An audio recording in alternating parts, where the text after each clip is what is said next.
On a cold Chicago night, a single moment shattered the illusion of perfection. A maid witnessed the unthinkable, the glamorous fiancé of the man they called the Dubai Maharaja, striking his father behind closed doors.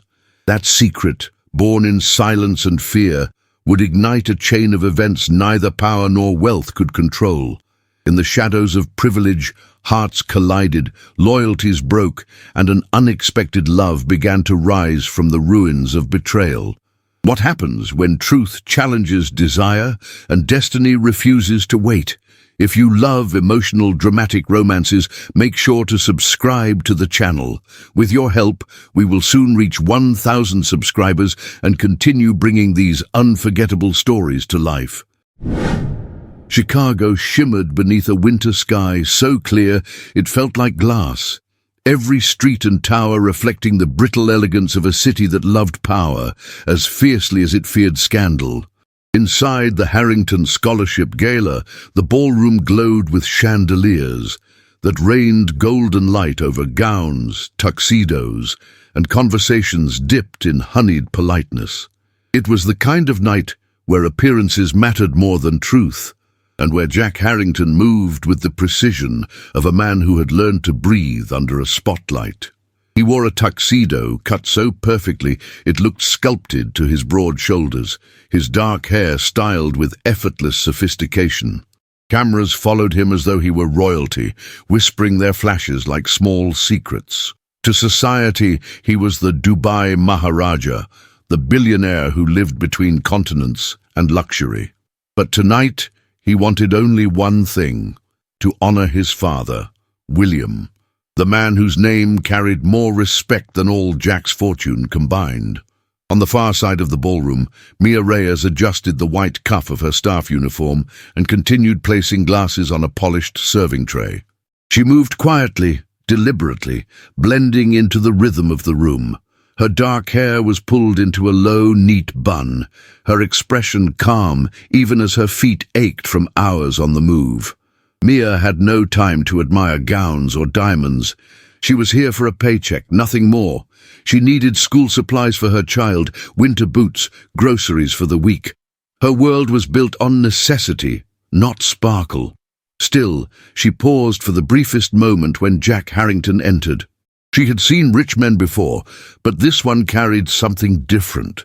His presence was steady, almost solemn, as though he were holding together something fragile beneath the surface of his perfect life. Mia quickly looked away. Men like him were galaxies away from the world she knew. Celeste Whitaker, Jack's fiancée, arrived moments later in a sweeping emerald gown that clung to her figure with designer perfection. Her smile was sharp enough to cut, her eyes scanning the room with the confidence of someone who owned more than she earned. She slipped her arm through Jack's and pressed a kiss to his cheek that was meant for cameras, not affection. "Stay close tonight," she murmured, her voice soft but edged with command. "We need to present unity." Jack offered a polite nod, though something flickered behind his eyes, a quiet discomfort buried beneath charm. Hours passed with speeches, applause, and dazzling displays of generosity, yet beneath the glamour, tension pulsed in subtle waves. William Harrington, dignified in his black tuxedo, greeted guests with patience, though Mia noticed how pale he looked when she delivered a glass of water to the podium. He thanked her with a warm, fatherly smile that eased her nerves. She had no idea that her life would soon collide with his in ways neither could foresee. Near the end of the program, Jack briefly stepped away from the ballroom, heading down a quieter corridor toward the reception lounge where his father was resting between appearances. Celeste followed, her stride fast and purposeful, her gown whispering across the marble floor. Mia, carrying a tray of linens to a side storage room, found herself walking the same hallway, though several yards behind them. She had no intention of listening, but Celeste's voice rose sharply, slicing through the quiet. "You promised we would finalize the restructuring this week," Celeste said, her words barely contained. "Your father cannot keep holding us back." Jack's voice was low, taut. "This event is about him, Celeste, not about contracts or control. Everything is about control, Celeste snapped, and you are losing it. Inside the nearby lounge, William sat with a glass of water, his posture dignified despite fatigue. He lifted his gaze calmly as Celeste stormed toward him. "We need your signature tonight," she demanded. "The donors are ready. Jack and I must move forward." William's expression remained composed. "I will not authorize a change that jeopardizes the integrity of the program." "It does not jeopardize anything," she insisted. "It simply shifts influence." "It shifts it away from the students," he replied gently, "and that is not a cost I'm willing to pay." Celeste's hand trembled, not with fear, but with frustration so sharp it was almost feral. "You are standing in my way," she hissed. Jack stepped between them, but the moment snapped like glass under pressure. Celeste's hand struck William's cheek with a force that echoed in the corridor. Mia gasped. The tray of linens fell from her arms, scattering across the polished floor. William swayed, stunned. Jack froze in disbelief as Celeste's breath quickened, her eyes wide with the realization of what she had done. And then the ballroom's unspoken rule descended. Silence. People freeze. People look away. People protect the image. But Mia moved. She rushed forward, dropping to her knees beside William. "Sir, can you hear me?" she asked urgently, her hands steady, her voice unwavering. "Are you dizzy? Do you feel faint?"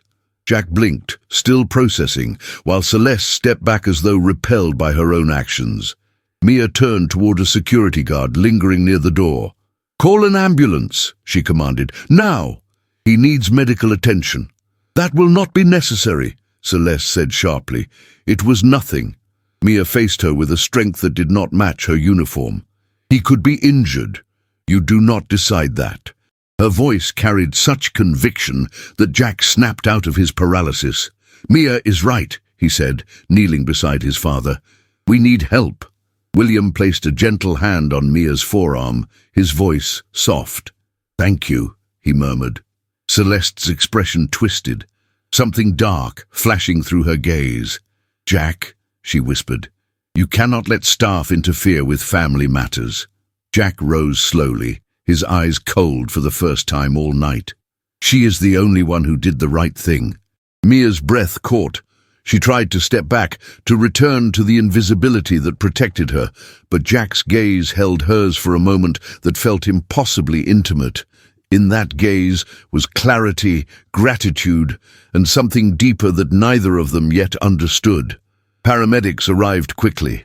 William was escorted down the corridor, and Jack followed, his hand brushing Mia's arm in a brief, instinctive gesture. "Do not leave," he said softly. "I want to speak with you." Mia nodded, though her heart hammered against her ribs. When Jack disappeared, Celeste approached Mia with a smile that did not reach her eyes. "You should be more careful," she whispered. "People like you are easily replaced." Mia met her gaze, unflinching. "People like me," she said calmly, "are the reason people like you do not get away with everything." Celeste's smile cracked. Moments later, while the gala buzzed with confused murmurs and forced laughter, Mia stood alone in the half-lit corridor. Her hands trembled now that the adrenaline had faded, but she remained rooted in place. She had stepped into a world that did not want her voice, and yet she had spoken. And somewhere beyond the marble walls, Jack Harrington was realizing that nothing about tonight or about Mia would leave him unchanged. Snow had begun to fall over Chicago by the time the ambulance pulled away from the Harrington Scholarship Gala, leaving a brittle hush in its wake. Guests whispered behind glasses of champagne, pretending nothing had happened. Organizers hurried to resume the program, as though sound and light could erase the crack that had just opened in the Harrington family's perfect facade. But for Mia Reyes, the world felt impossibly loud. She stood near the service corridor, hands clasped tightly together, her breath unsteady as she tried to understand how her life had changed in a single moment. She had only wanted to finish her shift and go home. She had not expected to kneel beside a man as powerful as William Harrington. She had certainly not expected Jack Harrington, the man magazines called untouchable, to look at her as though she were the only solid thing in a collapsing world. Her heart still raced from the intensity of his gaze. She closed her eyes for a moment, willing the trembling in her hands to still. She did not want attention. Attention made her visible, and visibility made her vulnerable. Yet the echo of his voice lingered in her mind. "Do not leave. I want to speak with you." No one had ever spoken to her like that. Not with authority and gentleness in the same breath. Not with eyes that seemed to see past her uniform and into her courage. She exhaled slowly, bracing herself. Whatever came next, she had done the right thing. She would not apologize for that. Mia's supervisor approached with tight lips and a nervous glance. "You should go home," he said quietly. "Your shift is over." "It is not," Mia replied softly. "I still have tasks to complete." He hesitated. "You are attracting attention, Mia. That is never good during events like this. Management will want a statement. And Miss Whittaker is not pleased." Mia felt the cold tighten around her chest. "I am not afraid of Miss Whittaker." Her supervisor looked at her as though she were a child speaking of storms she could not comprehend. "You should be careful. People like her have influence." Mia lifted her chin. "People like me have integrity." With that, she stepped past him, her posture steady despite the tremor beneath her ribs. She found a quiet corner of the hallway where she could breathe, but privacy lasted only a moment. Footsteps approached. She recognized them instantly. Jack Harrington. He came toward her in long, purposeful strides, his dark tuxedo absorbing the soft hallway light, his expression carved with worry and an undercurrent of restrained fury. But when his eyes met hers, everything in him softened. "Mia," he said, her name falling from his lips with unexpected warmth. She swallowed, feeling her pulse trip over itself. "How is your father?" "He is stable," Jack replied. "They are running tests, but he is speaking and aware. He asked me to thank you, though that word feels far too small for what you did." She shook her head gently. "Anyone would have helped him." "No," Jack said firmly, stepping closer, his voice rich with emotion. "Anyone could have helped him, but no one did. They looked away. They protected the image of the event, not the person. You were the only one brave enough to act." The sincerity in his eyes drew her in like a tide. His presence was almost overwhelming, yet she felt strangely safe standing before him. She lowered her gaze, not wanting him to see how deeply his words affected her. "I only did what was right," she murmured. Jack's voice lowered, soft and intimate. "That is exactly what makes your courage extraordinary." For a moment, silence wrapped around them like a delicate veil. Mia dared to lift her eyes. Jack held her gaze with a tenderness that made her breath catch. "I owe you an apology," he said quietly. "Earlier in the hallway I froze. I saw what happened, but I did not move quickly enough. I should have protected him. You did instead." "You were shocked," she replied, gently defending him. "Anyone would have been." Jack shook his head slowly. "I am expected to make decisions under pressure. My father taught me that. Yet when it mattered most, I failed. You did not." The vulnerability in his voice made her chest tighten. She had never imagined a man like Jack could speak with such honesty. "You did not fail," she whispered.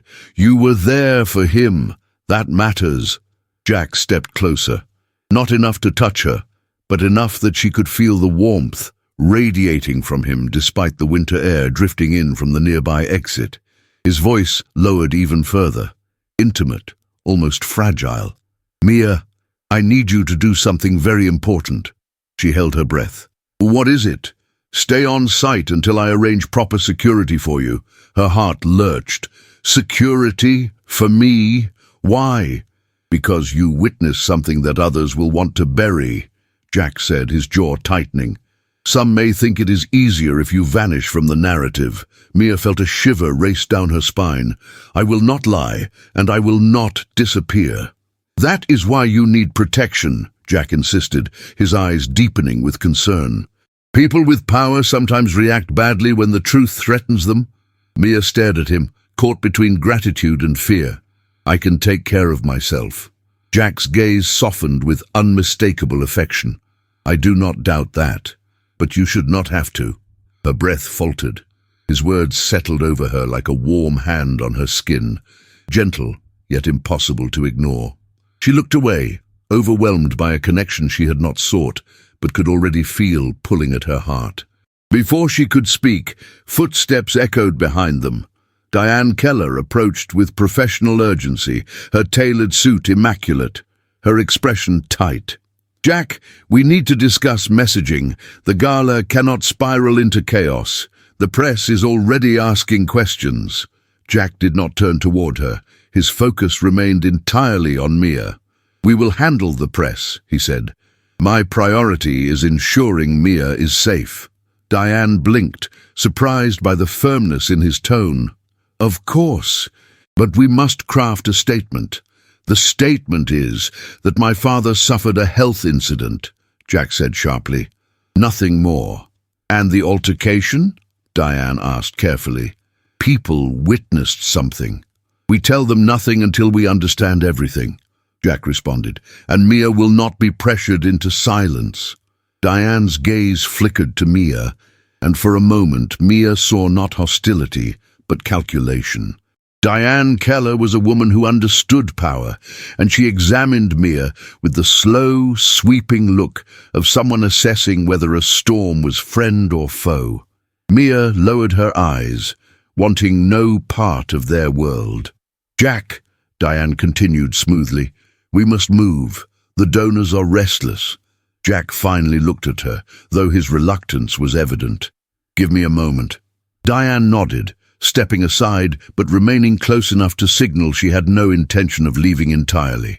Jack's attention returned to Mia, and the contrast between the two worlds could not have been clearer. Diane belonged to the realm of controlled narratives and spotless reputations. Mia belonged to the world of sacrifice and survival, and yet Jack seemed drawn to Mia, as though her honesty were the breath he had been starving for. "Mia," he began softly, "do you have someone who can stay with your child tonight?" "Yes," she said quietly. "A neighbor I trust." "Good," Jack murmured, relieved. "Because I would like you to remain in a secure area of the building until my team arrives. I will not risk you walking out alone in this cold, while emotions are high." She shook her head again. "I cannot accept security as though I am someone important. I am just a staff worker." Jack stepped closer, his voice rich with emotion. "You are not just anything." Her throat tightened. "Jack, you showed more strength tonight than anyone in that ballroom," he said, his gaze locked on hers. "Please, let me take care of your safety. It is not about importance. It is about gratitude." There was something in his eyes, something painfully sincere that made refusal impossible. "All right," she whispered. "I will stay." Relief washed over his face, softening his features in a way that made her heart flutter. He lifted a hand as though he meant to touch her cheek, but stopped himself, letting his hand hover near her instead. The air between them thickened, charged with the tension neither understood, but both felt deeply. "Thank you," he murmured. Mia swallowed, overwhelmed. "You do not have to thank me." "Oh, but I do," Jack replied, his voice so gentle it felt like a caress. "Because your courage reminded me of who I want to be." Before she could answer, Diane's voice called his name again, sharper this time, torn between impatience and confusion at the intimacy she sensed between them. Jack exhaled softly, regret flickering in his eyes. "I must go, but I will check on you shortly." She nodded. He hesitated for one breath, as if imprinting her face into memory, then turned and walked away, his tall frame cutting through the hallway with a mix of purpose and lingering vulnerability. When he disappeared from view, Mia pressed a hand to her chest. His presence still echoed there like a quiet thunder. She forced herself to step toward the staff lounge where security would soon arrive, but as she walked, Celeste Whittaker emerged from a side door with a smile that could freeze water. Mia's pulse quickened. Celeste approached her slowly, every step deliberate, her emerald gown shimmering with deceptive elegance. "You should be embarrassed," Celeste said softly, "throwing yourself into family matters as though you had any right to be there." "I helped an injured man," Mia replied, keeping her voice steady. "If that embarrasses you, then the problem is not mine." Celeste's smile tightened. "People like you never understand how fragile reputations are. And people like you never understand how fragile decency is," Mia responded. For a heartbeat, Celeste's facade cracked, revealing fury beneath the diamonds. "You should watch your tone," she whispered. "You have no idea the doors I can close for you." Mia stepped forward unafraid.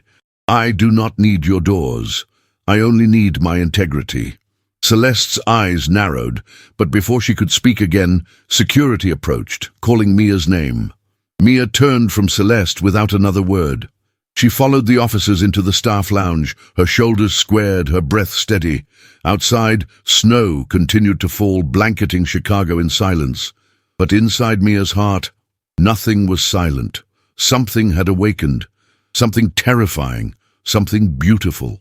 The night after the gala felt heavier than any winter storm Chicago had ever known. Winds swept across the lake with a mournful howl, pushing icy air between the city's towers as though trying to pry apart their glittering facades. But the cold outside was nothing compared to the tension swirling in the heart of Jack Harrington's penthouse, a space forged of steel, glass, and the weight of secrets. Mia Reyes sat at the edge of a wide sofa in a discreet staff lounge adjacent to Jack's private residence. Rafe Monroe, Jack's head of security, stood by the door like a silent sentinel, arms crossed over his chest, his sharp eyes scanning the room with unyielding vigilance. Mia had never been in a place so meticulously designed, where even silence felt choreographed. The air smelled faintly of cedar and clean linen, and the soft glow of dimmed lights cast gentle shadows along the walls. She tried to steady her breathing, wrapping her arms around herself as though warding off a chill that had nothing to do with temperature. She had been escorted here at Jack's request, told only that she would be safer away from the chaos of the gala. It still felt surreal, being inside the sanctuary of a man whose life was the stuff of headlines and fantasies. She was a maid, accustomed to scrubbing marble floors and polishing silver she would never own. And yet here she was, surrounded by wealth so vast it felt like another language. "Are you comfortable?" Rafe asked at last, his voice deep and unexpectedly gentle. Mia nodded. "Yes, thank you. You will not be here long," he assured her. "Mr. Harrington requested a private moment, and then I will escort you home." Mia swallowed. Her thoughts spun wildly. What could Jack possibly want to say to her? Gratitude, questions, warnings, whatever it was, she felt it approaching like a tide she could not escape. Minutes later, footsteps echoed just beyond the hallway, firm but hesitant, as though the person walking carried the weight of decisions too heavy for one man. Jack appeared in the doorway. His tuxedo jacket was gone, leaving him in a crisp white shirt with the top button undone. His sleeves were rolled to his forearms, revealing strong, elegant wrists. His dark hair was slightly disheveled, as if he had run his hands through it too many times. Exhaustion softened the angles of his face, but his eyes glowed with a depth that made Mia's breath stall. "Rafe," Jack said quietly, never taking his eyes off Mia, "give us a moment." Rafe nodded once and stepped outside, closing the door with a soft click. Silence settled between them, thick with unspoken emotions. Jack took a few steps toward her, then paused as though choosing the right distance mattered. For a man accustomed to commanding every room he entered, this hesitation was almost intimate. "Mia," he began, his voice low and warm, "I owe you more than I can express." She looked down, clasping her hands in her lap. "You do not owe me anything. I did what anyone should have done." Jack exhaled softly. "No, you did what others refused to do." He moved closer, slowly, carefully, as though approaching something fragile. When he stood a few feet from her, he lowered himself into the armchair across from the sofa, leaning forward with his elbows resting on his knees. His eyes held hers with a sincerity that made her chest tighten. "I have spent my entire life surrounded by people who prioritize appearances," he said. "People who fear the truth because the truth is inconvenient. Tonight, you were the only one brave enough to act on what was right." Mia shook her head. "Courage is not something I feel often, Jack. Yet you had it when it mattered most," he said gently. Her heartbeat fluttered. The sound of her name in his voice felt like a soft caress, a melody she had never expected to hear. "I did not mean to cause trouble," she whispered. "I only wanted to help your father." Jack's expression softened with gratitude and something deeper. "My father told me that if not for you, the situation might have been far worse. You were calm, decisive, compassionate. He asked me to thank you personally." Mia felt warmth bloom in her chest, followed by a wave of embarrassment. "He is very kind." "So are you," Jack murmured. She looked away, unable to bear the intensity of his gaze. But Jack leaned closer, lowering his voice until it was barely above a breath. "I want you to know you are safe here, Mia. Truly safe." A tremor ran through her. "I do not feel safe," she admitted in a whisper. "I feel like I stepped into a world where I do not belong." Jack's brows drew together with concern. "You stepped into a moment that demanded honesty. That does not make you an outsider. It makes you exceptional." Her throat tightened. No one had ever spoken to her like that, not with admiration, not with reverence. "Miss Whittaker," Mia began cautiously, but Jack shook his head. "This is not about Celeste. Tonight is about you and what you did for my father." Mia hesitated. "She is angry with me." Jack's voice deepened with an edge of frustration. "Celeste is responsible for her own actions. You are not her problem, and if she or anyone else made you feel threatened, I am here to ensure that stops." Mia looked up, meeting his eyes again. His gaze held a promise she did not fully understand, yet it wrapped around her like a shield. "Jack," she said softly, "I do not want to be the reason your life becomes more complicated." "You are not a complication," he said, each word deliberate. "You are clarity." Mia felt heat rise to her cheeks. She grasped the edge of the sofa cushion, grounding herself. She could not allow her heart to misinterpret kindness for something more. And yet she could not deny the flutter that came whenever he looked at her, as though she were the only person in the room.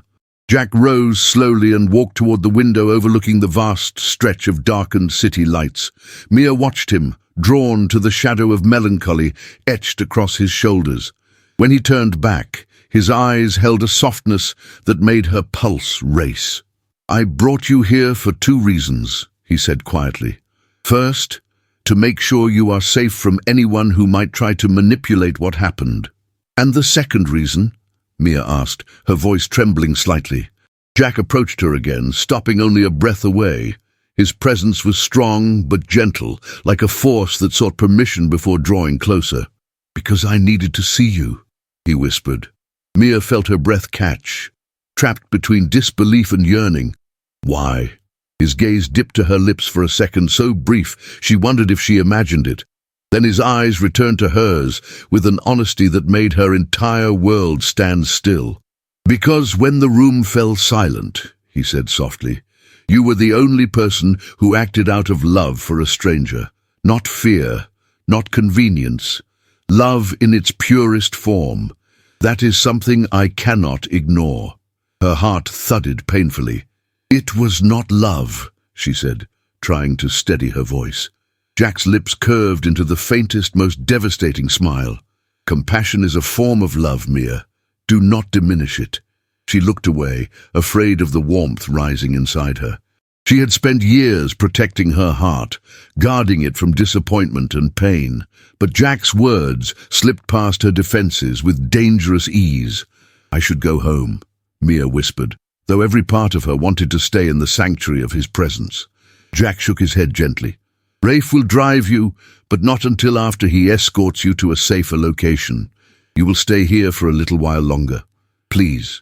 Her eyes searched his, surprised by the softness in his plea. "Why do you care so much?" Jack hesitated for a moment, then slowly extended a hand toward her, though he did not touch her skin. His fingers hovered near her cheek, trembling with restraint. "Because when I look at you," he said in a raw whisper, "I see someone real, someone honest, someone I cannot turn away from." Mia's breath trembled with emotion so intense she could not speak. She felt the distance between them shrink, not through physical closeness, but through the gravity pulling their souls nearer. For a heartbeat, the world seemed to hold its breath. Jack finally let his hand fall to his side, refusing to cross the fragile boundary without her permission. But the longing in his eyes revealed everything he would not yet say aloud. "Mia," he murmured, "I want you to trust me." Her voice was barely audible. "I do not know if I can." He took a slow, steady breath. "Then let me earn it." Those words struck her deeper than she expected. Her chest tightened with vulnerability she could not hide. She stood, unsure of why, perhaps trying to reclaim her balance. But Jack rose with her, instinctively mirroring her movement. When she stepped back, he followed her with his eyes alone, not daring to move closer. His restraint was more intimate than touch. "Thank you," she whispered, "for your kindness." Jack's voice dropped to a murmur so soft it warmed her skin. "It is not kindness, it is the truth." Rafe's knock at the door broke the fragile stillness. "Mr. Harrington," he said from the hallway, "we are ready." Jack exhaled, his gaze lingering on her with quiet longing. "Mia," he said, "I will make sure nothing happens to you." She nodded, though emotion clogged her throat. As Rafe escorted her down the private corridor, Mia glanced back once. Jack stood in the doorway, hands in his pockets, shoulders tense, eyes following her, as though she had become the one thing in his life he could not afford to lose. And though neither spoke another word, an invisible thread stretched between them. A thread woven of gratitude, desire, and a tenderness neither understood but both felt deeply. A thread strong enough to pull two worlds together, even in the dark. Chicago awakened beneath a veil of pale snow, the kind that softened the edges of buildings and quieted the usual morning clamor. The dawn reflected off rooftops like fragile silver, reminding Mia Reyes of how different the world felt after a single night. She stood in the lobby of the Harrington building, bundled in her modest wool coat, waiting for Rafe to escort her outside. Despite her exhaustion, her mind replayed the way Jack had looked at her before she left him the night before, his eyes full of a gratitude so deep it frightened her. She pressed her glove-covered hands together to keep them warm, though she suspected the cold she felt had less to do with temperature and more with uncertainty. Her life had always been simple, built on a foundation of responsibility and routine. Now, one unplanned act of courage had pulled her into a universe made of glass, secrets, and power. When the elevator doors opened, Rafe stepped out with the steady confidence of a man accustomed to danger. "Ready?" he asked, his voice low but kind. Mia nodded. "Yes." He led her toward the revolving doors that separated the quiet interior from the biting morning air. The moment they stepped outside, the cold slapped her cheeks, drawing sharp little breaths from her lungs. "Jack wants you taken home, with someone watching the building," Rafe explained as they walked. "We are only being cautious." "I do not want anyone watching my home," Mia murmured, though she understood the intention behind it. "I do not want to frighten my child or my neighbors." Rafe glanced down at her with a look of calm understanding. "You are not the type who likes attention. That is clear. But if someone wanted to intimidate you last night, Jack is not willing to take risks." Mia hesitated. "I do not want him worrying about me." "Too late," Rafe replied. Before she could digest that, a familiar voice called her name. "Mia." Her heart jolted, as if pulled upward by invisible strings. She turned in slow motion, breath catching when she saw Jack Harrington approaching from behind the tall glass doors. He wore a dark coat over a suit that looked as though it had been tailored specifically to withstand the wind. His expression was composed, but his eyes held warmth she felt all the way down her spine. Rafe stepped aside discreetly, giving them space. Jack stopped in front of her, his presence filling the cold morning like a quiet fire. "I wanted to speak with you before you left," he said softly. She lowered her gaze to the snow at their feet. "You should be resting. After everything that happened, my father insisted I go home for a few hours," Jack interrupted, a faint smile touching his lips. "But I could not leave without making sure you were all right." Her breath trembled. "I am fine." Jack took a small step closer, not touching her, but close enough that she felt surrounded by his concern. "You do not have to pretend with me," he murmured. "You look tired." Mia looked up, and the sincerity in his eyes felt like a hand brushing against her cheek. "I barely slept," she admitted quietly. "Everything feels unreal." "It feels unreal to me, too," Jack said, his voice dipping into something intimate. "But you are not alone in this. Not anymore." She startled slightly, not expecting those words. "Jack, you do not need to carry me into your world." "I am not carrying you," he said gently. "I am standing beside you."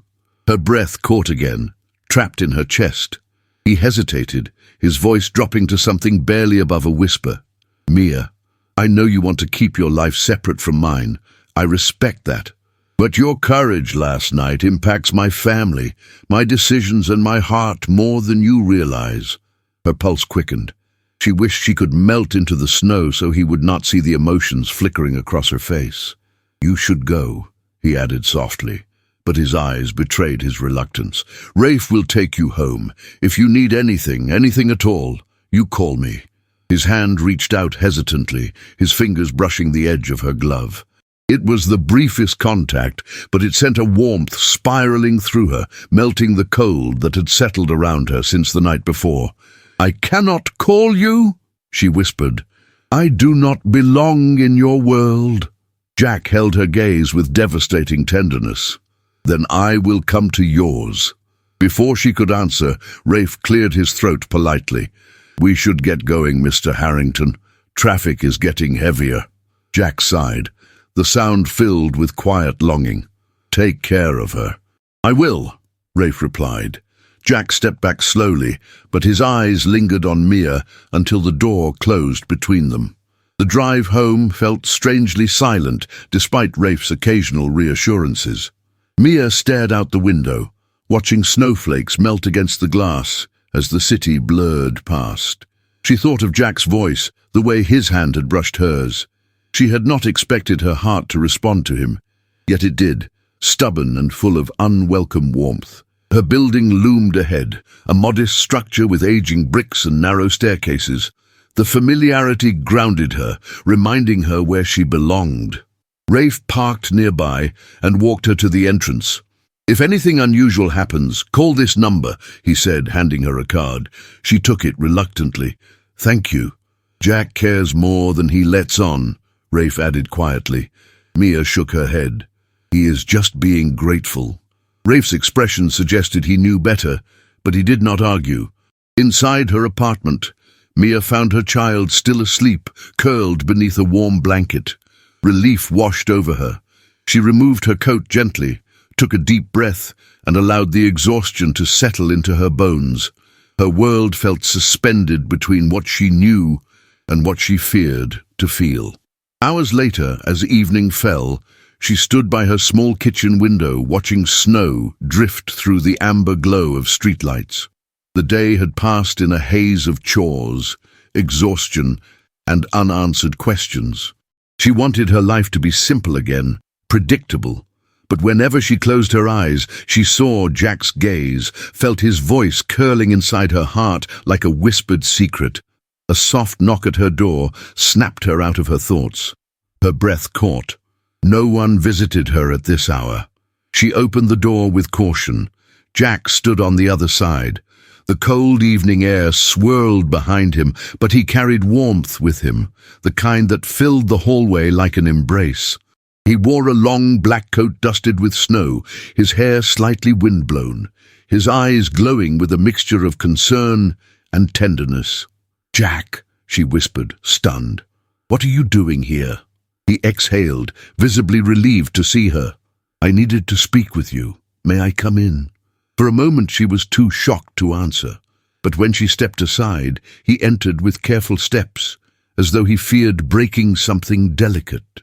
Her apartment was small and modest, filled with second-hand furniture and the faint scent of lavender. Jack paused, taking it in with quiet respect rather than judgment. "This is cozy," he said sincerely. "It is home," Mia replied. He turned toward her, their proximity electric. "Are you all right? Rafe said everything was quiet today, but I needed to see for myself." Mia clasped her hands, trying to steady her breath. "I am fine. You did not have to come." "I wanted to," he said softly. The tension in the room deepened. He removed his gloves, placing them gently on the counter. His movements were slow, deliberate, as though savoring the simplicity of her space. "Mia," he said, his tone low and intimate, "I keep thinking about what you said this morning, that you do not belong in my world." She nodded silently. Jack stepped closer, stopping just a breath from her. "But I belong in yours." Her pulse pounded in her ears. "Why would you say that?" "Because," he murmured, "when I am near you, I can breathe." Her lips parted in a soft gasp. Jack lifted his hand, not touching her, but hovering near her cheek as he had the night before. The warmth radiating from him wrapped around her like a whisper of fire. "You do not have to fear me," he said, "or what you make me feel." His words shook her to her core. She looked at him, really looked at him, and saw not a billionaire, not a public figure, but a man stripped of his armor, yearning for something real. "Jack," she breathed, "I cannot be part of something that will destroy my life." He shook his head, eyes shining with emotion. "I would never destroy your life. I would protect you with everything I am." The sincerity in his voice broke through her defenses, slipped past the walls she had spent years building. "Then why are you here?" she whispered. Jack's answer was a confession wrapped in longing. "Because I cannot stay away from you." Her knees felt weak. She steadied herself by gripping the back of a chair. The room seemed to shrink around them, pulling them into a gravity they could not fight. Jack took another slow step forward, his breath mingling with hers, their closeness charged with a sensuality as fragile as it was powerful. "Mia," he whispered, "tell me what you are thinking." She closed her eyes for one trembling moment. When she opened them, he was watching her with an intensity that stole her breath. "I am thinking," she said softly, "that I should not let you get this close." His voice dropped. "Then why are you not stepping away?" Her lips parted, but no words came. Jack's eyes fell to her mouth for a fleeting second, his restraint palpable. When he lifted his gaze again, it was full of promise, longing, and something dangerously close to affection. "You can tell me to leave," he whispered. Mia felt her heartbeat thrum in her throat. She could have said the words. She could have ended this moment, pushed him back into the world where he belonged. Instead, she whispered the truth she had fought since the night before. "I do not want you to leave." Jack inhaled sharply, emotion flaring across his face. For a moment they stood suspended between fear and desire, between two lives that should never have crossed. Then Jack reached out slowly, gently, brushing a single strand of hair from her cheek. His touch was feather-light, reverent, as though he feared the moment might shatter if he pushed too far. "Mia," he whispered, "you have no idea what you are doing to me."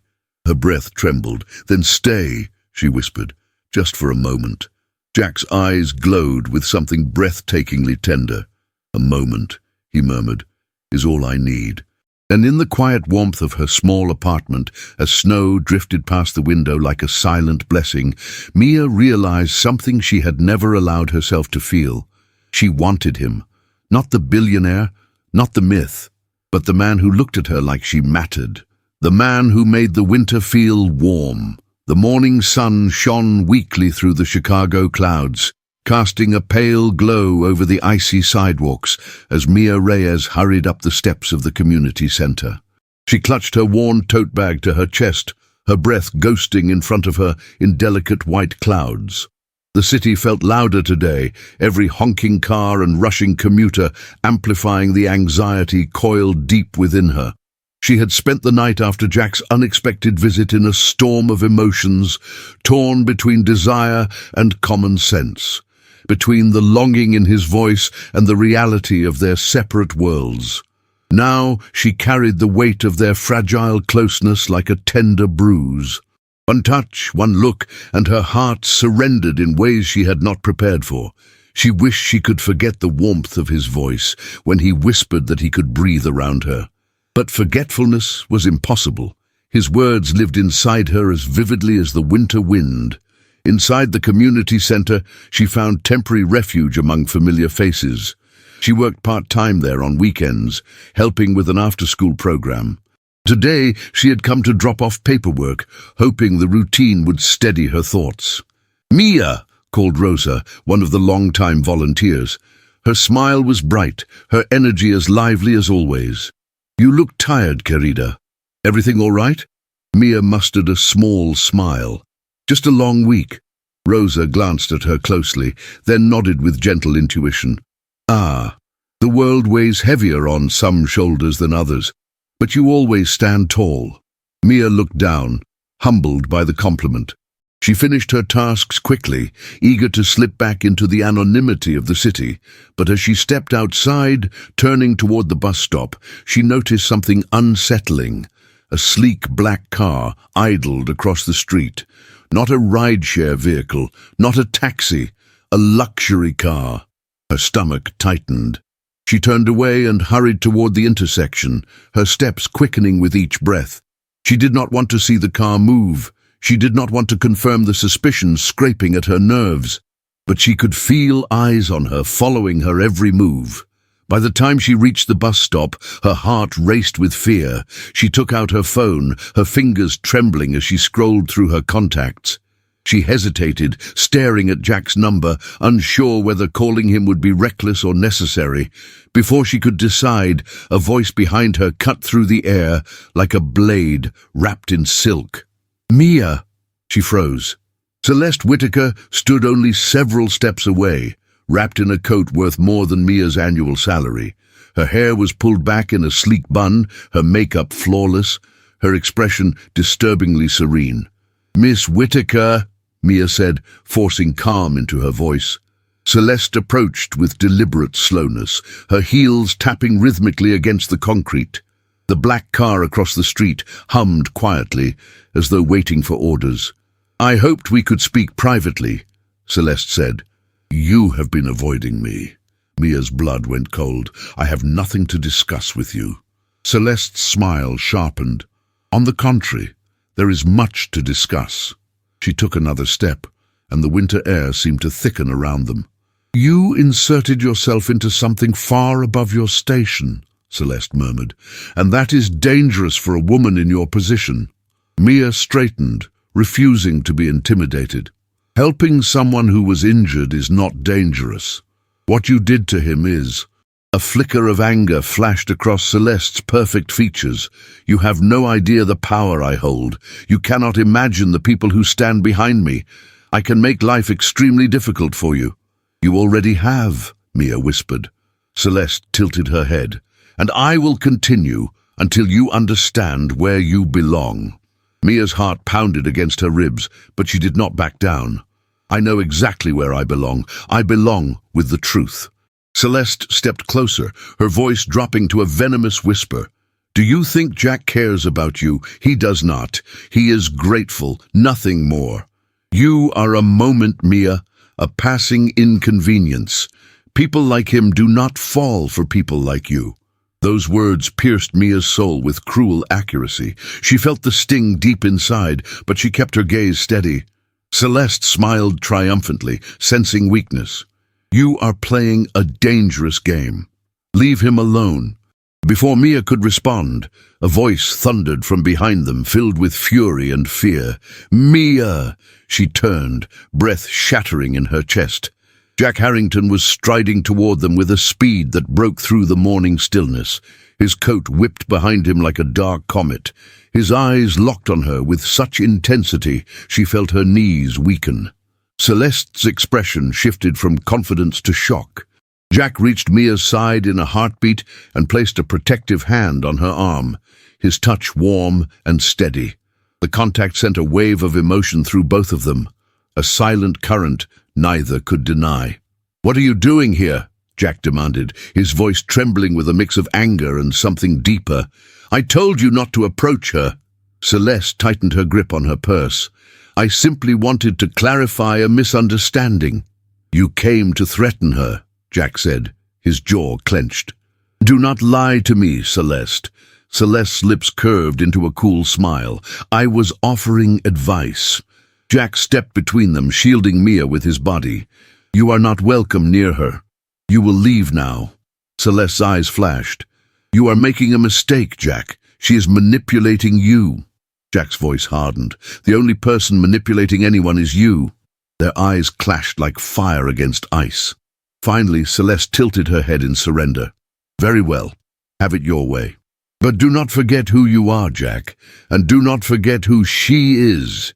With that, she turned and walked toward the black car. The door opened for her, and she stepped inside without another word. The car pulled away, disappearing into the stream of traffic. Silence wrapped the street in an icy embrace. Mia stood trembling, every part of her body vibrating with adrenaline and fear.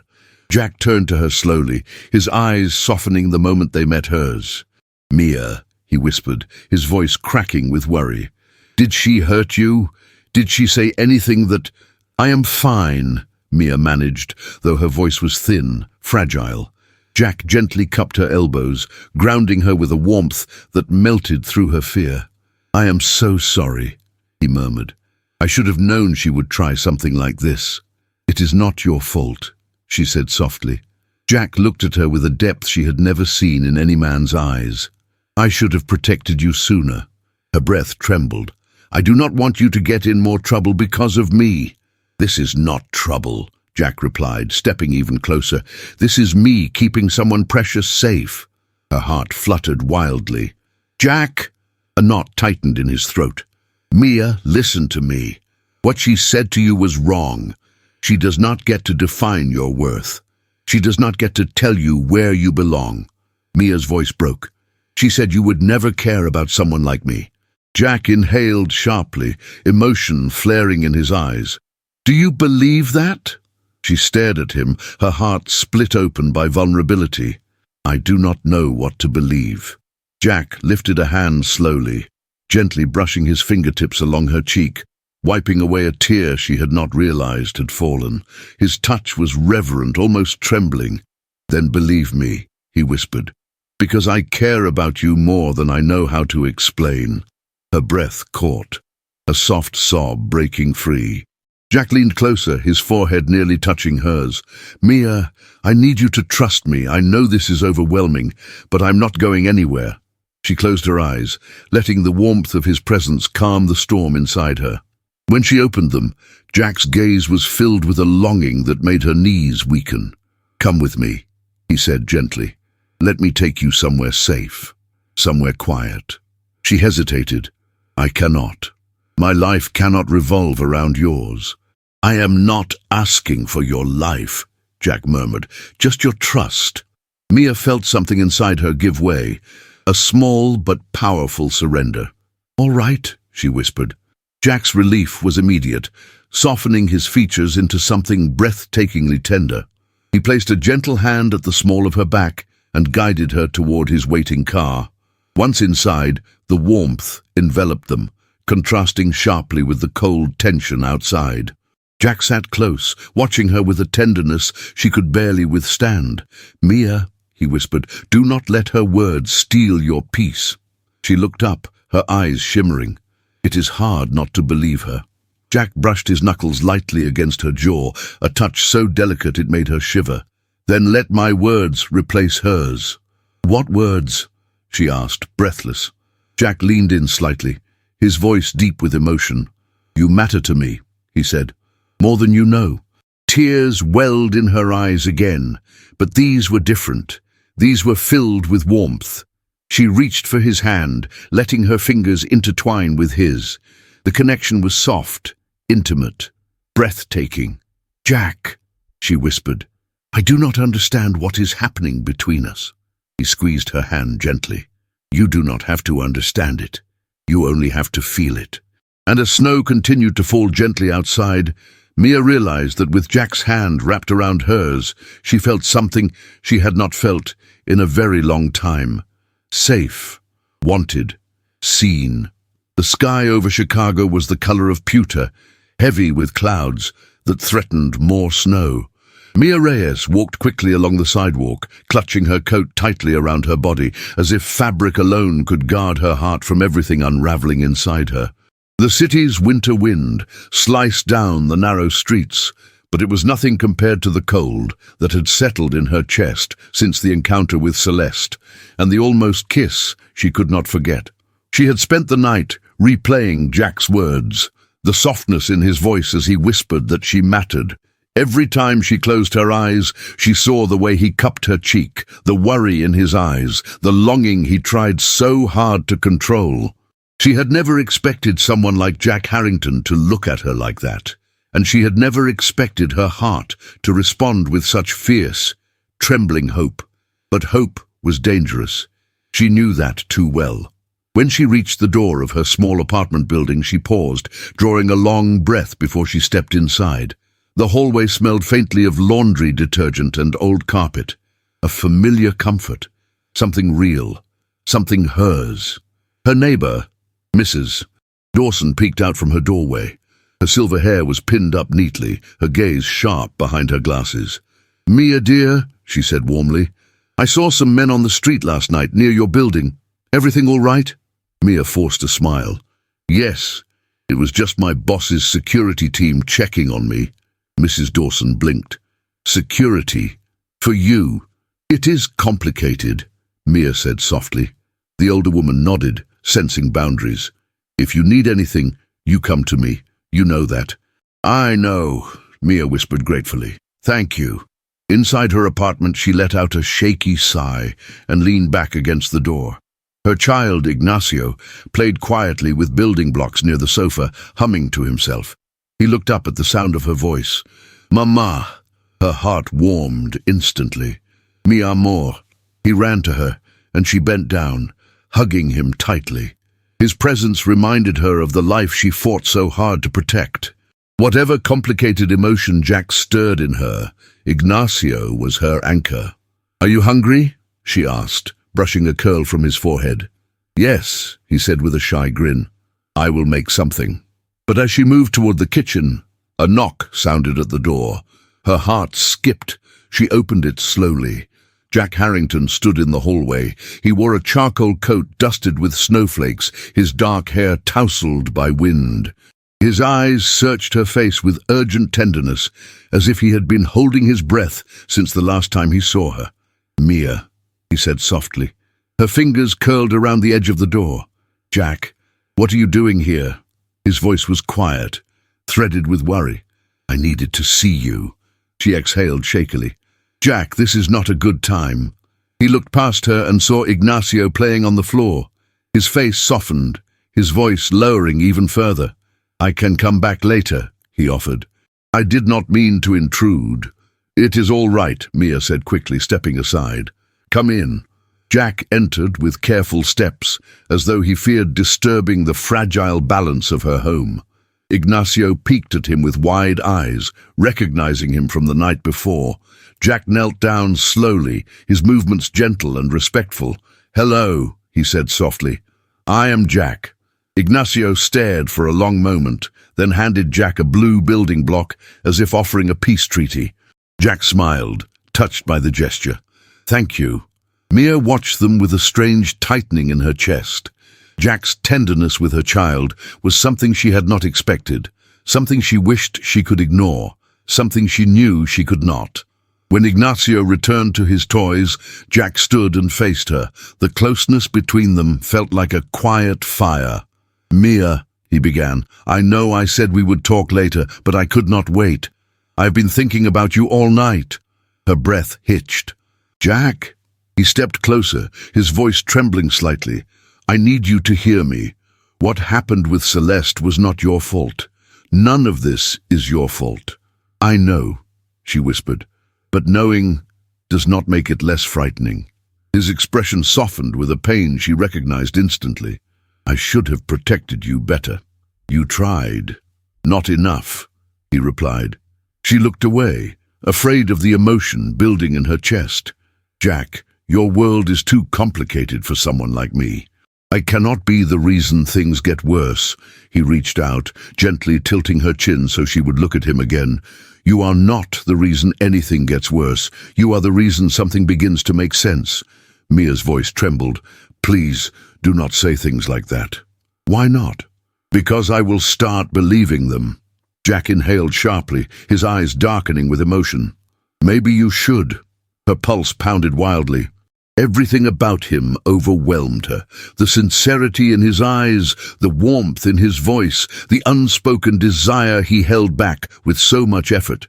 Jack, she whispered, we cannot do this. Yes, we can, he said, stepping closer. We do not have to define anything. We do not have to rush. But what I feel when I am with you, Mia, it is real. Tell me you do not feel it too. She closed her eyes, trying to steady her breath. That is exactly the problem. I do feel it. Jack's breath caught, as if her words had struck him. Then do not walk away from me. I am not walking away, she said, opening her eyes. I am trying to protect myself. His eyes shone with a tenderness that wrapped around her, like an embrace. Then let me protect you too. Before she could respond, her phone vibrated sharply on the table. Mia picked it up, expecting a message from her job or her neighbor. Her face paled. What is it? Jack asked, his voice rising with concern. Mia handed him the phone with trembling fingers. On the screen was a series of messages from an unknown number, words twisted with venom. You think you are safe? You think you can play this game? Women like you end up losing everything. Jack's jaw clenched with fury. Who sent this? I do not know. Mia whispered, fear tightening her voice. The number is blocked. Jack's voice dropped into something dangerous. Celeste. We cannot be sure, Mia said, though her eyes revealed that deep down she feared the truth. Jack turned to Rafe, who had stepped inside quietly after hearing the tension. Trace the number. I want to know who sent it. Rafe nodded. On it. Mia felt her knees weaken. Jack reached out immediately, steadying her by the elbows. His touch was warm, firm, grounding. Mia, he murmured, I am so sorry. She shook her head. Do not apologize. This is not your fault. It is, he insisted softly, because people are trying to hurt you because of me. You did not choose this, she replied. None of us did. Jack studied her face with heartbreaking tenderness. You are stronger than you realize. I do not feel strong, Mia whispered. Jack's voice lowered to a whisper of its own. Then let me be strong for you. Her heart thudded painfully. They stood in silence, their faces inches apart, their breaths mingling in the small space between them. The tension was so intense, it felt like the air vibrated around them. Jack brushed a lock of her hair behind her ear, his fingers skimming her cheek. The gentleness of the gesture made her eyes burn with tears. You should not be here, she whispered. People will twist this. They will use me against you. Jack shook his head. Let them try. I am done letting other people dictate my life. You say that now, Mia said softly. But what happens when the world sees us? Jack placed his hand over hers, his thumb stroking her knuckles softly. Then the world will see two people trying to be honest in a place full of lies. Her breath trembled as she met his gaze. Jack. He leaned in slightly, not touching her lips, but close enough that she could feel the warmth of his breath. What? She could not speak. Not with her heart pounding so wildly, not with his hand wrapped around hers, not with the look in his eyes that felt like a confession. Jack began, Mia, if you need space, I will step back. If you need time, I will wait. But do not shut me out. I am scared, she admitted. So am I, Jack whispered, but I am more afraid of losing this, whatever this is between us. Her tears welled, blurring her vision. Jack, Before she could finish, Ignacio toddled over and tugged gently at her sleeve. "Mama, I am hungry," he said. The spell broke softly like a warm curtain falling. Mia knelt and hugged her child, her heart both aching and relieved by the interruption. Jack watched them with a tenderness that made her chest tighten. He knelt, too, speaking softly to Ignacio. "Do you want me to bring dinner? Something warm for you and your mama?" Ignacio nodded eagerly. Mia looked at Jack with uncertainty. "You do not have to." "I want to," Jack said gently. "Let me do this." Her heart softened. She nodded. Jack rose to his feet. "I will be right back." As he walked to the door, he paused, looking at her with eyes full of longing. "Mia," he said softly, "I'm not giving up." Her breath trembled, but she managed to whisper, "I know." He left the apartment quietly, but his presence lingered, wrapping itself around Mia like a promise. She held Ignacio close, but her thoughts drifted to the man who made her feel seen, cherished, and profoundly vulnerable. The man who made her heart awaken in ways she never believed possible. Jack Harrington. And though she fought it, that awakening had already begun to change everything inside her. Chicago greeted dawn with a hush, as though the city itself sensed that everything between Mia Reyes and Jack Harrington had shifted in a single night. Frost clung to the narrow windows of Mia's apartment, softening the sharp angles of her world, while sunlight filtered weakly through the curtains. The golden glow touched her face as she prepared breakfast for Ignacio, but her hands moved slowly, distracted by thoughts she could not silence. Because Jack had stayed, not physically, but emotionally. His presence lingered in her apartment like a whispered promise. Even after he left, she could still feel the warmth of his fingers brushing her cheek, the steady reassurance of his voice, the intensity in his eyes when he told her she mattered. The memory of his closeness wrapped around her like a quiet fire. She had never believed that a man like him could speak to a woman like her with such tenderness. Now she feared the hope blooming painfully inside her heart. "Mama," Ignacio called from the living room, his small voice tentative.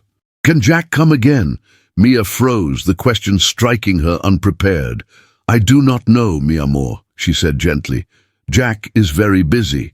"But he played with me," Ignacio insisted with childlike certainty, and he smiled a lot. A soft ache formed beneath her ribs. Jack had smiled, yes. A real smile, not the polished one he wore at events. A smile that revealed the man behind the myth. She brushed a hand over her son's hair. "If he comes, it will be to see you, not me." Ignacio nodded, satisfied with her answer, and returned to building a small tower of blocks. Mia turned toward the stove again, forcing herself to focus, but she barely had time to plate breakfast when a firm knock sounded at the door. Her breath stilled. She opened the door slowly. Jack Harrington stood there. He wore a tailored navy coat and a grey scarf that framed his strong jaw. His dark hair was wind-tossed, and his eyes held a depth of emotion she recognized instantly. "Mia," he said softly. Her pulse jumped. "Jack, you did not say you were coming." "I know," he replied quietly, "but there is something important we need to discuss, and I could not wait." She hesitated, glancing at Ignacio. Jack followed her gaze and softened. "May I come in?" he asked gently. She stepped aside, unable to form words. Jack entered with quiet steps, filling her small apartment with an energy that felt both overwhelming and strangely comforting. Ignacio looked up from his toy blocks and beamed. "Jack!" Jack knelt down, smiling warmly. "Hey, buddy, how are you this morning?" "Good," Ignacio said, shy but happy. "I made a tower." Jack admired it with exaggerated seriousness. "That is a very impressive tower." Mia watched them, her heart swelling. Jack's sincerity with her child touched a part of her soul she had long tried to protect. When Ignacio ran to the bedroom to find another toy, Jack rose and faced her. The air shifted, thickening with tension and tenderness. "Mia," he began, "yesterday changed everything." She wrapped her arms around herself, suddenly cold. "Jack, I do not know if I can do this. The threats, the rumors, the stress, it is too much." Jack stepped closer, his expression earnest. I understand, and I am not here to add pressure. I am here because I learned something important last night. Her brows furrowed. What? Diane found out Celeste is preparing to speak publicly. She plans to make statements that will paint you as a dangerous liar. Mia's stomach dropped. She cannot do that, she whispered. She can, Jack said gravely, and she will, unless we stop her. Mia felt the walls closing in. And how do we do that? Jack reached for her hands, lifting them gently. His touch was warm, tender, reverent. By telling the truth before she twists it. Mia shook her head. Jack, I cannot stand in front of cameras. I cannot become a headline. My child, I would never ask you to expose yourself to the public, Jack interrupted softly. What I ask is something different. He held her hands tighter, his voice trembling with emotion. Come with me to meet Diane. Let us talk privately.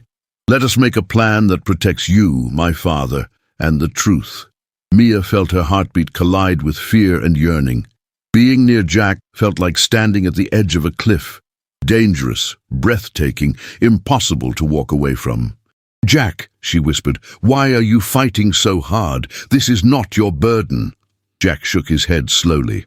You became part of my life the moment you protected my father. This is my burden because you are under attack for doing the right thing, and I will not abandon you. Her breath trembled.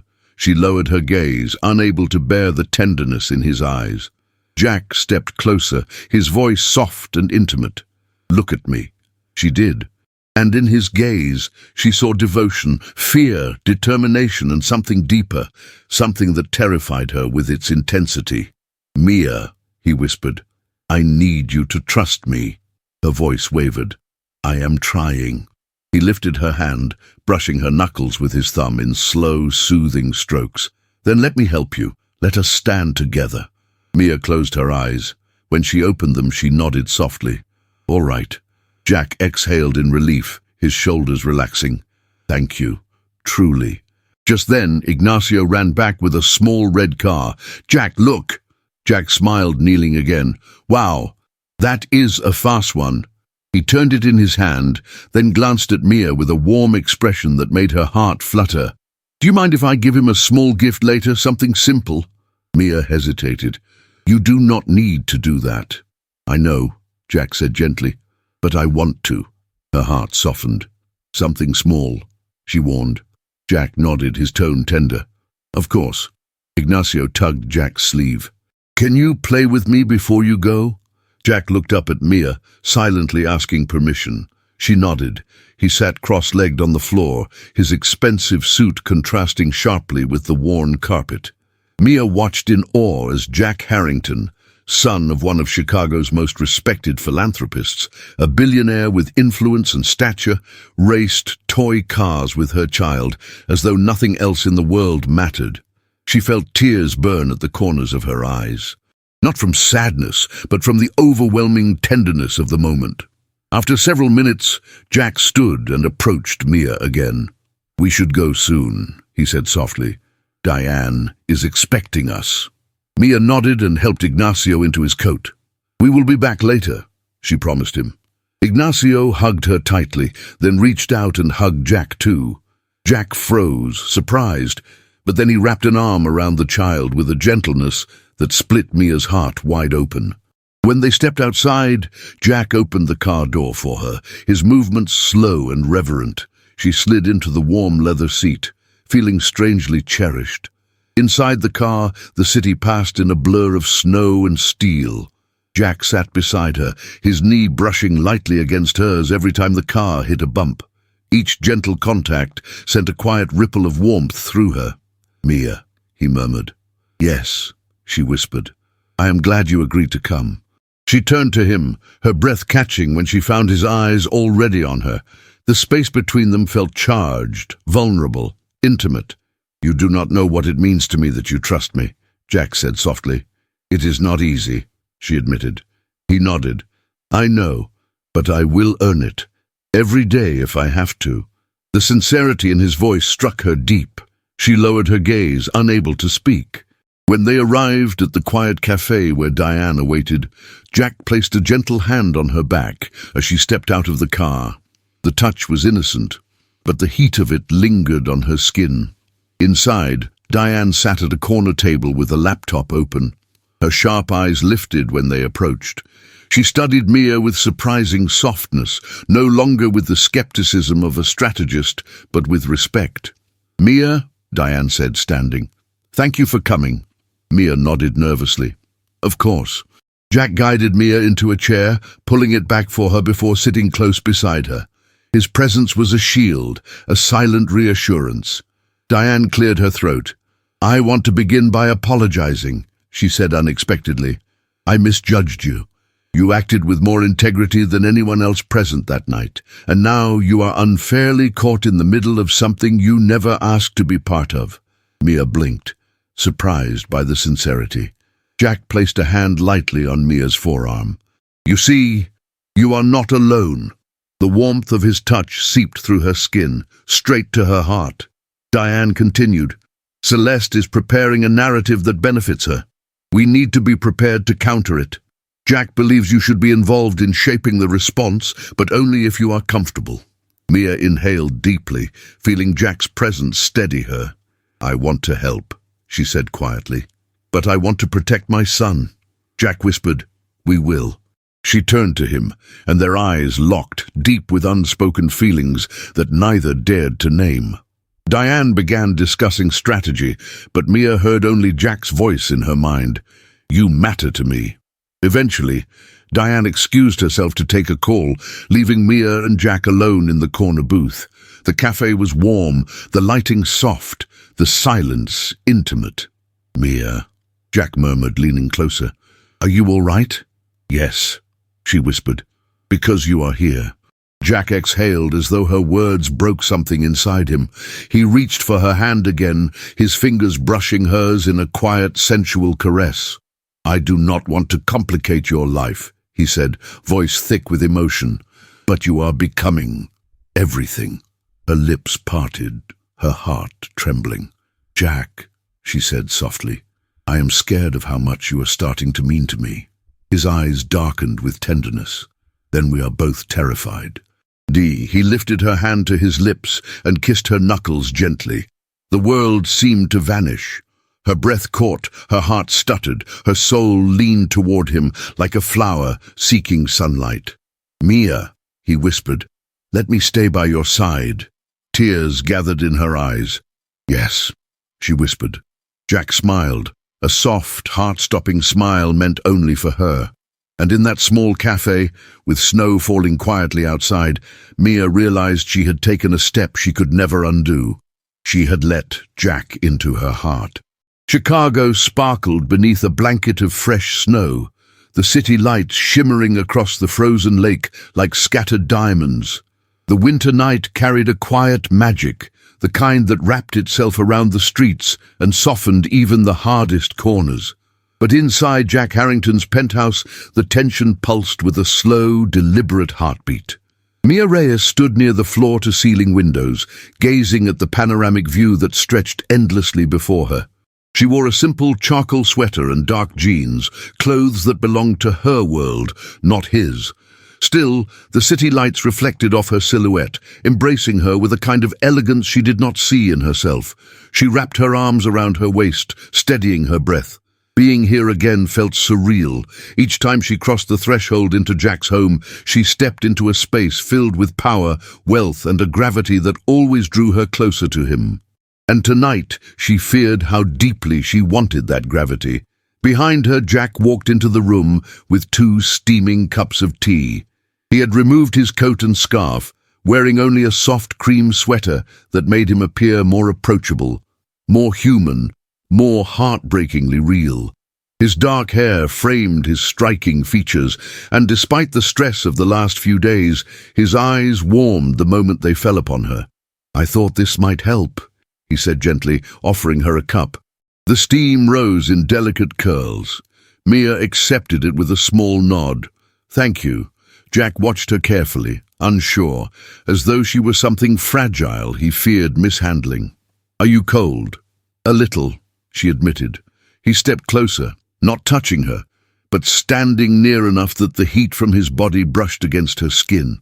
It sent a shiver through her that had nothing to do with temperature. "Mia," he murmured, "if being here makes you uncomfortable, we can go somewhere else." She shook her head. "No, I am fine. I just need a moment to breathe." Jack nodded, respect filling his gaze. "Take all the time you need." The room fell into a soft silence, broken only by the muffled hum of the city far below them. Snowflakes drifted past the glass, swirling gently, as though the night itself wanted to cradle the fragile tenderness hanging between them. After a long moment, Mia turned toward Jack. "Thank you for today, for standing up for the truth, for protecting me." Jack's jaw tightened with emotion. "You should never have needed protection, and yet I find myself wanting to give it to you more than anything else." Her breath caught. Jack hesitated, taking a small step closer. "Mia, I want you to know something. I do not expect anything from you, no promises, no decisions. I only want honesty between us." She lowered her gaze, her voice soft. "Honesty scares me." "Why?" he asked quietly. Mia exhaled. "Because honesty means admitting what I feel when I am near you." Jack's pulse visibly picked up. "And what do you feel?" Her eyes lifted to his, shimmering with vulnerability. "Things I have no right to feel." Jack's voice dropped, tender and warm. "Mia, you have the right to feel anything. You have the right to want, to hope, to desire." Her breath trembled. "Jack." He reached out slowly, stopping inches from her cheek, giving her space to pull away. When she did not, he let his fingertips graze her skin in the softest, most reverent touch. "Mia," he whispered, "please tell me you feel something too." A tear slipped down her cheek. "I do." Jack inhaled sharply, as though her confession unraveled him. He wiped the tear with his thumb, his touch gentle, almost sacred. His hand lingered against her cheek, his eyes searching hers with aching tenderness. "Then, let me give you a safe place," he murmured, "at least for tonight. No threats. No fear, just us. Us." The word washed over her like warm rain. Dangerous, beautiful, something she desperately wanted to believe. But fear gnawed at her heart. "Jack, the more I let you in, the more I risk everything." He shook his head. "No, the more you let me in, the more I fight for you." Her voice cracked. "You cannot promise that." "I can," Jack said, stepping closer, his forehead nearly touching hers. "And I am." Her breath shuddered. The intimacy between them was so profound, it felt like the world quieted around them, leaving only their shared heartbeat. Jack's hand moved to the small of her back, warm and protective, drawing her into his orbit. She felt his breath on her lips, his desire held in careful restraint. "Mia," he whispered, "just tell me to step back and I will." She swallowed, her voice barely a breath. "I do not want you to step back." Jack's eyes darkened with emotion so intense it bordered on confession. "Then let me hold you." She hesitated only for a second before she nodded. Jack wrapped his arms around her gently, pulling her against his chest. She melted into him, her cheek resting over his heart. His warmth enveloped her, steady and strong, as though the world could not touch her here. His scent, clean, warm, unmistakably him, filled her senses, grounding her, soothing her. His hands moved slowly up her back, tracing lines of comfort rather than desire. The embrace was tender, protective, deeply emotional. It was the kind of embrace that unraveled fear and whispered promises without words. "Mia," he murmured into her hair, "I have not felt this close to anyone in years." Her fingers curled into the fabric of his sweater. "Neither have I." He pressed a quiet kiss to the top of her head, so soft she almost doubted it happened. But her heart felt it. Her breath trembled in her chest. They stood like that for several long moments, wrapped in each other, shielded from the city's chaos. It felt like standing at the center of a storm and finding calm in the eye of it. Eventually, Mia pulled back slightly, enough to look up at him. Jack's eyes softened, his thumb brushing her cheek again. "Do you want to sit?" he asked softly. "Yes," she whispered. Jack guided her to the living room, where a fire crackled gently. The warm tones of the flames reflected off his skin, giving him an almost dreamlike appearance. He sat beside her, close enough that their knees touched lightly, sending sparks up her spine. "Mia," he said softly, "I need to ask you something." She nodded, bracing herself. "Why do you keep trying to push yourself away from my life?" She exhaled, her voice trembling. "Because I'm afraid of being hurt. Because I am afraid of what people will say. Because I am a single mother with a simple life. And you are... you." Jack shook his head slowly. "I am just a man." "You know that is not true." His eyes held hers with solemn intensity. "Then let me become just a man in your eyes, not the name in the headlines, not the billionaire they call the Dubai Maharaja, just Jack." Her breath trembled. "Jack." He took her hand, his fingers folding gently around hers. The warmth spread through her like a slow-burning fire. "Do you know what I see when I look at you?" he asked quietly. She shook her head. "I see strength. I see kindness. I see a woman who has carried burdens without ever asking for help. And I see someone who deserves to be protected, not trampled by people who think they can dominate every room." Her eyes burned with tears. He lifted her hand to his lips again, pressing a soft kiss against her knuckles. This time, she felt the emotion behind it ripple through her entire body. "I want to be someone who makes your life easier," Jack whispered. "Not harder." Mia searched his face, seeing truth there, seeing longing, seeing a man stripped of pretense. The firelight danced across his features, emphasizing the vulnerability he rarely showed anyone. "Jack," she whispered, "I do not know how to let myself fall." His voice was a gentle ache. "Then let me fall first." Her heart clenched. He leaned in slowly, giving her every opportunity to pull away. His eyes locked on hers, aching with desire and restraint.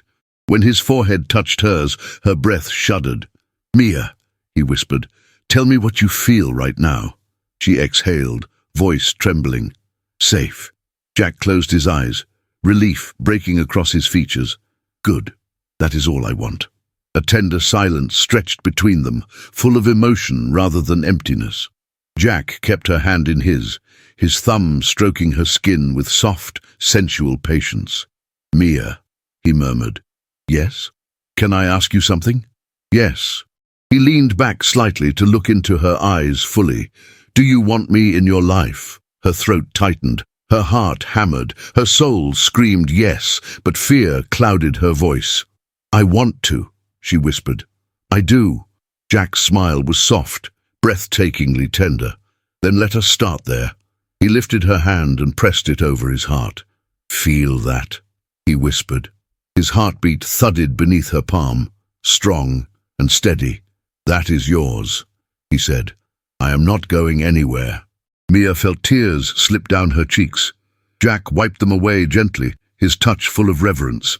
"Mia," he whispered again, "I am falling for you." Her breath faltered. He pressed a gentle kiss to her forehead. "And I do not want to stop." She closed her eyes, letting herself feel the truth in his voice. And for the first time, she allowed her heart to whisper its answer. "I am falling too," she said softly. Jack's breath caught, his entire body shuddering with relief and emotion. He pulled her into another embrace, warm, safe, enveloping, holding her as though she were something precious. And in that moment, with snow drifting outside and the fire warming their skin, Mia felt something she had not felt in years. Hope, fragile, beautiful, terrifying, but real. Snow drifted softly across Chicago like a delicate veil, turning the city into a landscape made of starlight and silence. Street lamps flickered over the frozen sidewalks as if bowing to the intensity of the night. But inside Jack Harrington's penthouse, the world felt far from quiet. It felt like it was holding its breath. Mia Reyes sat on the far end of the oversized sofa, her knees drawn slightly together, her hands curled nervously in her lap. The fireplace crackled with steady warmth, spreading an amber glow across the expansive room. The light danced along the smooth contours of her face and deepened the shadows beneath her lashes. She felt small inside this place, but for the first time, not unwelcome. Across from her, Jack stood with his hands braced on the back of an armchair, his dark sweater clinging softly to the lines of his shoulders. His expression was intense, yet tender, as though he was studying something precious he feared might slip through his fingers. "You are too quiet," he murmured, taking a slow step toward her. "Tell me what you are thinking." Mia swallowed, her eyes dropping to her hands. "I am trying to understand what tonight means." Jack circled the sofa and sat beside her, leaving just enough space for her to breathe, yet close enough that the heat of his body seeped through the air between them. His knee brushed hers by accident, and the small contact rippled through her body like a lightning strike softened by longing. "Mia," he said softly, turning slightly so he could see her face. "Tonight means honesty, courage, and maybe it means a beginning." Her heart thudded unsteadily. "A beginning of what?" Jack hesitated for only a moment before answering. "Something that terrifies me. Something that makes everything else in my life feel unimportant." She lifted her gaze. His eyes were dark with vulnerability he rarely let the world see. He reached out as if drawn by a force he could not fight. His fingers brushed her cheek with slow, reverent tenderness. The touch was barely there, yet it sent warmth spiraling down her spine. "Mia," he whispered, "you have been walking into my thoughts in every quiet moment, and I do not want you to walk back out." Her breath trembled. "Jack, let me say this," he murmured, his thumb grazing her skin in gentle strokes. "Please." She nodded faintly. Jack inhaled deeply, steadying himself. "I have spent years surrounded by people who admire my money, my influence, my connections. But no one has looked at me the way you do. You see the man, not the name. You touch my life without expecting anything in return." His voice dropped to a hushed pain, "and that scares me more than anything else." Mia felt her chest tighten. She had never known anyone who spoke with such stripped honesty. Her voice emerged quietly. "You make me feel things I thought I lost a long time ago." Jack's breath caught, as if her words had struck him with unexpected force. His hand slid from her cheek to her jawline, holding her gently, carefully. "What things?" he asked softly. She looked into his eyes, letting him see her vulnerability, hope, desire, the feeling of being seen. His throat worked around a hard swallow. "You are seen, so deeply seen that I cannot look away." Mia exhaled a shaky breath, her eyes shimmering. "And what if I break your world by accident?"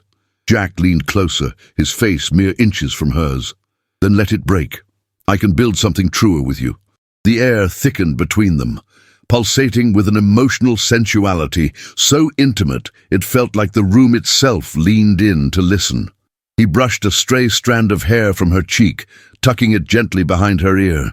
His fingers lingered, tracing the delicate curve of her jaw, a silent plea woven into the gesture. "You said you are scared," he whispered. "I am too, but I am more afraid of stepping away from you than stepping forward with you." Her breath trembled. "You do not understand what you are risking." Jack's hand slid down to capture hers, lifting it slowly toward his chest. She felt the steady thump of his heart beneath her palm.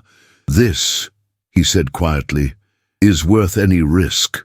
Her fingers curled involuntarily against him. She felt his heartbeat thrum beneath her skin, steady, certain, and heartbreakingly sincere. "Jack," she whispered, "I cannot be a secret in your life." "You will never be a secret," he said immediately, tightening his hold on her hand. "Not to me, not to anyone." Her eyes widened, emotions swirling through them. "You say that now, but your world is complicated. Mine is fragile." Jack moved closer, his voice dropping into a softer tone. "Then let me handle the complicated. Let me protect the fragile." A tear slipped down her cheek.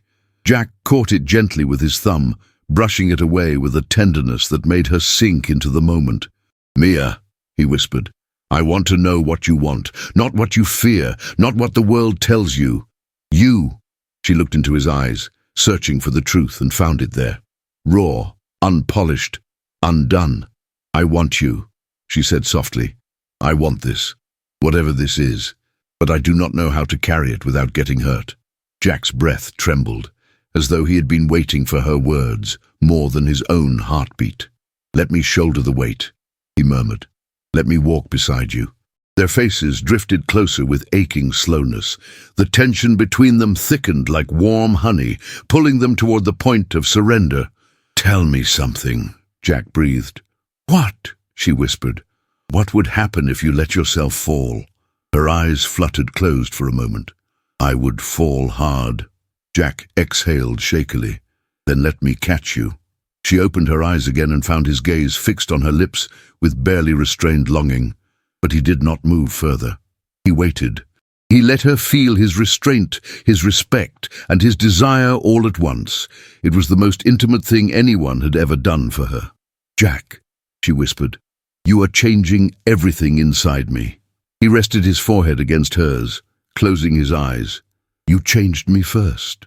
Her breath mingled with his, warm and trembling.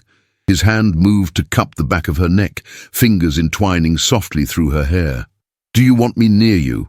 he asked, his voice a fragile whisper. "Yes," she breathed. His lips brushed her forehead with a tenderness so pure it stole the strength from her legs, then another soft kiss at her temple, each one slow, deliberate, reverent. But he stopped there. He pulled back just enough to meet her eyes again. "I am not going to rush you," he promised. "I am not going to take more than you are ready to give." Her heart ached at the restraint, the longing behind it. She whispered, "What if I want you closer?" His eyes darkened dangerously. "Then you tell me." Mia drew a trembling breath, torn between the intensity of the moment and the fear of surrender. She reached up slowly, placing her hand against his cheek. He leaned into her touch, his eyes fluttering shut, as though her fingers soothed some wound he had never allowed anyone to see. "Jack," she whispered, "stay with me. Not because I need you, but because you want to." Jack opened his eyes, and the emotion inside them nearly shattered her. "I want to," he murmured. More than anything, she felt the truth of it in every word, every breath, every careful inch he bridged between them. He brushed his thumb along her lower lip, the touch feather-light and trembling. Then he lowered his voice to a whisper that curled around her like a vow. "Mia, you are becoming the center of my world." Emotion filled her eyes, thick and shimmering. She pressed her hand more firmly against his cheek, her thumb brushing the corner of his mouth. "And you," she said softly, "are breaking through walls I thought were unbreakable." He exhaled a shaky breath, lifting her hand to his lips and pressing a kiss against her palm. The room felt suspended in time. Only the crackle of the fire and the sound of their breathing existed. "Mia," he whispered, "come here." She leaned into him, her body surrendering to the gravity between them. He wrapped his arms around her slowly, pulling her into his chest with a tenderness that made her heart ache. They held each other like two souls who had been waiting far too long. No rush, no chaos, no expectations, just warmth, just truth, just love blooming in the quiet hours of a snowy Chicago night. Mia closed her eyes against Jack's chest, feeling his heart beat steadily beneath her cheek, and for the first time since her life had begun to unravel, she felt something powerful take root inside her. She was not alone. She was cherished. She was chosen. And as Jack lowered his head to whisper her name against her hair, she finally allowed herself to believe it. Chicago glimmered beneath a curtain of night, every window lit like a fragile star trembling in the winter darkness. The storm that had threatened the city all afternoon had finally quieted into a soft flurry, each snowflake drifting lazily as though time itself had slowed. Inside Jack Harrington's penthouse, the world felt suspended in a fragile stillness, poised on the edge of something neither Mia Reyes nor Jack could name without trembling. The evening had been long and tense. Diane's meeting had uncovered what they had feared. Celeste had already contacted several influential reporters, weaving a narrative that painted Mia as an opportunist who had fabricated accusations to gain attention. Her lies were poised like blades, threatening both Mia's safety and Jack's public credibility. But Diane had crafted a counter-strategy grounded in truth and careful documentation, ensuring every detail from the gala was verified and corroborated. The threat remained, but Mia's innocence was protected. Now, hours later, Mia stood by the wide windows overlooking the city, watching the snow dance beneath the street lamps. Her reflection shimmered faintly on the glass, a quiet silhouette wrapped in soft shadow. She felt tired, but not just from the day's weight. Her heart felt stretched, full, uncertain, trembling with the intensity of the man who stood silently behind her. Jack approached slowly, his footsteps barely audible against the polished floor. He had removed his coat, loosening the tension from his shoulders, yet carrying the fragile vulnerability of someone who had given too much of his heart to hide it now. He stopped a breath behind her, the warmth of his presence brushing gently against her back. "Mia," he said softly, his voice rich with emotion, "you have not said a word in a long time." She hesitated before answering. "I am thinking." "About what?" She exhaled, her breath fogging faintly against the glass. "About everything. About what today became. About what we are becoming." Jack stepped closer, not touching her yet, but close enough that her body felt his gravity. "I have been thinking about that too." Mia looked at her reflection, at the faint shimmer of fear and longing in her eyes. "I never asked for any of this. I never asked to be pulled into your world." "I know," he murmured, "and I hate that you were dragged into this mess because of me." She turned to face him, her expression gentle but firm. "Jack, I was pulled into this because of the truth, not because of you. I would make the same choice again if your father were hurt." Jack's eyes softened with something deep, almost painful. "You always choose the right thing, even when it costs you. And you," she whispered, "always blame yourself for the wrong things." His brow creased with quiet vulnerability. Mia stepped forward, closing the small distance between them. The city lights cast a faint glow along his jaw, highlighting the subtle tremble in his breath. "Jack," she said softly, "we cannot keep treating this like something fragile. Not if we are going to walk into whatever comes next." He swallowed, his voice low. "Are you saying you want to walk into it with me?" She paused, letting her heart steady before she spoke again. "I am saying I do not want to walk into anything alone." Jack's breath hitched. He lifted his hand slowly, brushing his knuckles along her cheek. It was a tender gesture, one that carried everything he had been too afraid to say aloud. "Mia," he whispered, "I do not think you understand how much I want to be the one beside you." She felt the words settle deep inside her, warming her in places she had forgotten could feel warmth. He continued, voice trembling with sincerity. "Every moment with you feels like a life I did not know I was allowed to have." Her eyes shimmered. "Jack!" He stepped even closer, their bodies barely touching. "Look at me," he murmured. She lifted her gaze, and the moment their eyes locked, the space between them seemed to dissolve. His hand slid gently down to cradle her jaw, his thumb stroking her skin like a delicate confession. "I need to tell you something," he said, voice low and steady. "Something I have not said because I was afraid it would push you away." Mia held her breath. Jack exhaled shakily. "I care about you, Mia, deeply, more than I have allowed myself to care about anyone in a very long time." The confession wrapped around her like warm silk. Her hands trembled as she lifted them to his chest, feeling his heartbeat thrum beneath her palms. "I care about you too," she whispered, her voice cracking, "and that terrifies me." Jack's gaze softened into something breathtakingly tender. "We can be terrified together." A tear slipped down her cheek. He caught it with his thumb, brushing it away slowly. "Mia," he murmured, "you do not have to hide your heart from me." "I am not hiding," she whispered. "I am protecting." "I know," he said gently, and I will never ask you to stop protecting yourself. But let me protect you too." Her breath trembled. "And who protects you?" He smiled, slow and aching. "Maybe you." The simplicity of the answer settled in her chest with surprising certainty. She took another step closer, her hands still pressed to his heart. "Jack," she said softly, "tell me something. Why did you come looking for me the night of the gala? When you left the ballroom, why did you come to me?" Jack froze for a moment, as though the answer had been sitting on his tongue for days, waiting for permission to surface. "Because," he said softly, "when everything fell apart, the only face I wanted to see was yours." Her breath caught. He continued, voice thick with emotion. "And I think part of me knew that if I found you, I would not feel alone." Her heart swelled, full and trembling. She reached up with one hand and cupped his cheek, her thumb brushing his skin with soothing tenderness. "You were never alone," she whispered. "You just needed to let someone in." Jack leaned into her touch, closing his eyes for a moment, his breath warm against her fingers. When he opened them again, the intensity in his gaze made the air vibrate. "Mia, can I hold you?" She nodded, her voice too soft to speak.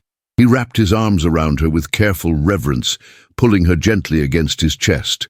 The embrace was slow, deliberate, tender in ways that spoke of longing and restraint.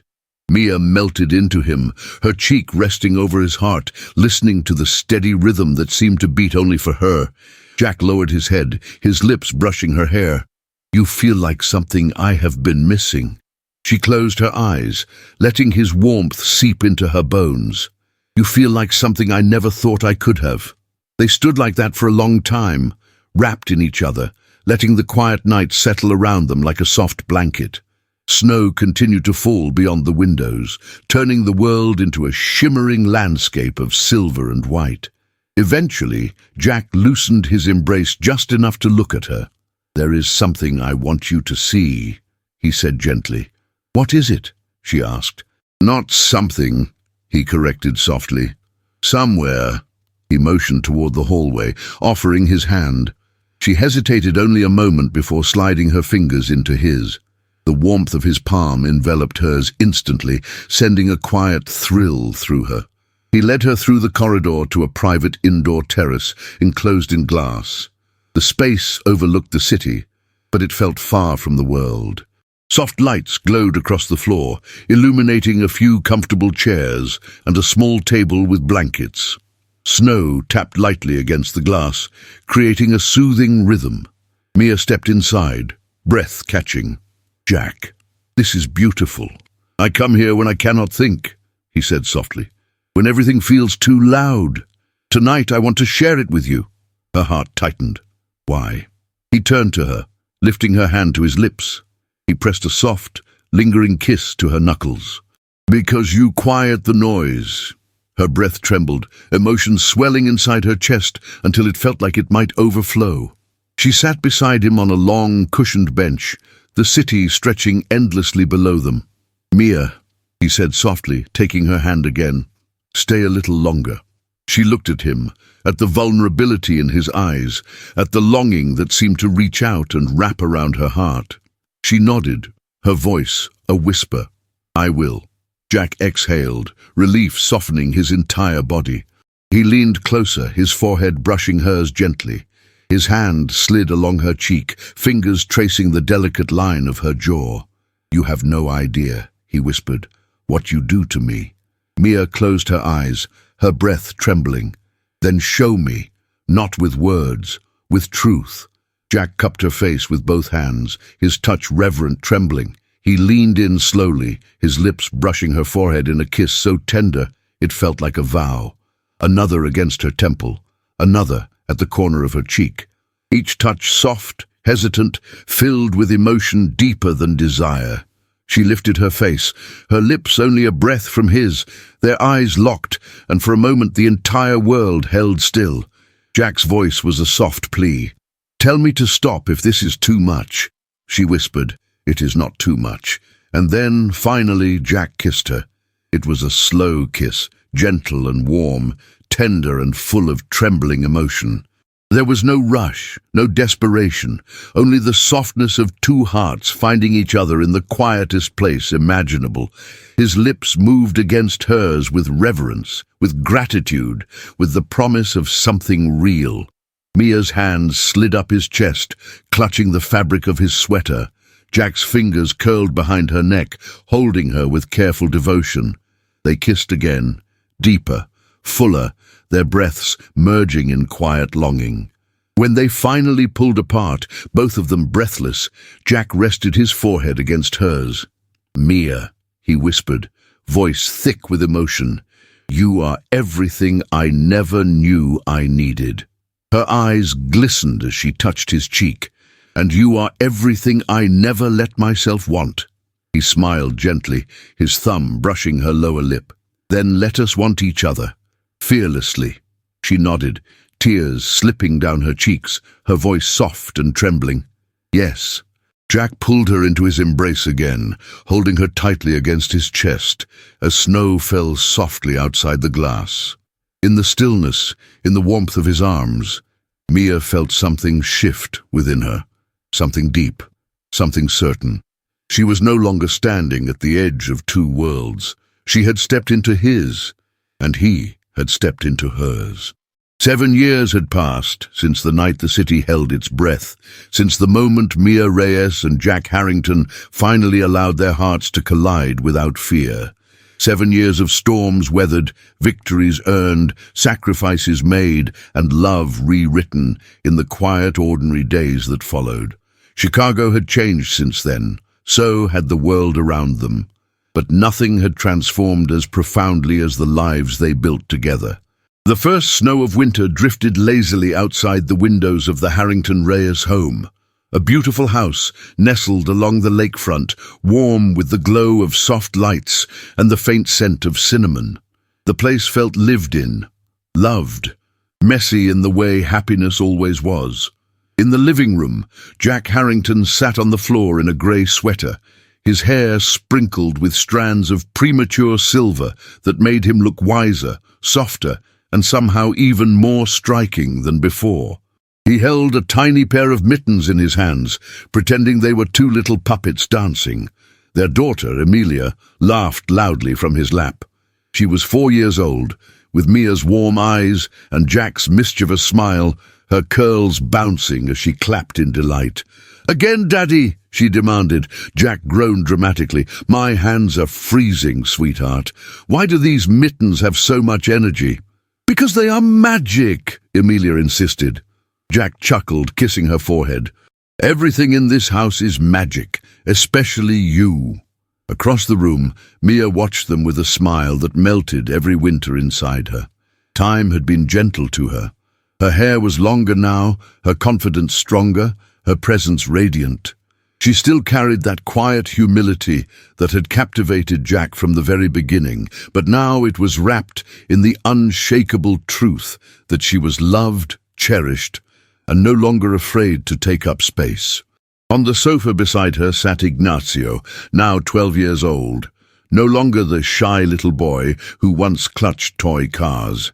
He was taller, thoughtful, protective of his younger sister, and fiercely proud of the father who had chosen him without hesitation. He nudged Mia's arm. "Mom?" "Yes, mi amor? Do you think Dad still gets nervous before every speech?" Mia smiled softly. "Your father is brave, but even brave men get a little nervous when they speak to the world." Ignacio nodded thoughtfully. "I think he talks better when you are close." Jack glanced over just in time to hear that. "Are you telling secrets about me?" he asked, feigning suspicion.